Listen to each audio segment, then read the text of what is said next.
வாங்கிட்டு வந்து வரதா படி உள்ளே போ. ஏமா அப்படி பேசுற? நவீன், நீ ஒரு ஃபெயிலியர் நவீன், ஒத்துக்கோ. நான் தான் அவசரப்பட்டு கல்யாணம் பண்ணிட்டேன்.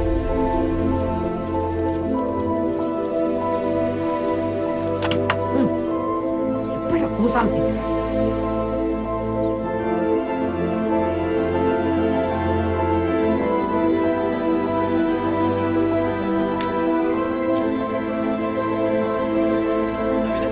எந்த நவீன? எந்த நவீன கேக்குறீங்க? வேலைக்கு போயிட்டு வர நவீனா இல்ல வேலைக்கு போய் பணத்தை எடுத்துட்டு வர நவீனா? எந்த நவீன் வேணும்? இதுதான் நவீன். இது இருக்கிற வரைக்கும் அப்பா அப்பாவா இருப்பாரு, அம்மா அம்மாவா இருப்பாங்க, பொண்டாட்டி பொண்டாட்டியா இருப்பாங்க. இது இல்லைன்னு வச்சுங்க, இந்த உடம்பு, இந்த மனசு, இந்த ஃபீலிங்ஸ் எதுக்குமே மரியாதை கிடையாது. இதுதான் ஜூஸ். இது போட்டா மனுஷன் வெறும் சக்கை. மனம் இல்லாத இந்த சக்கைக்கு கோபம் வரக்கூடாது, மானம் இருக்கக்கூடாது, துரோசம் இருக்கக்கூடாது. தோலை உரிச்சு உப்பு தடனாலும் உடங்கி போட்ட மயிறு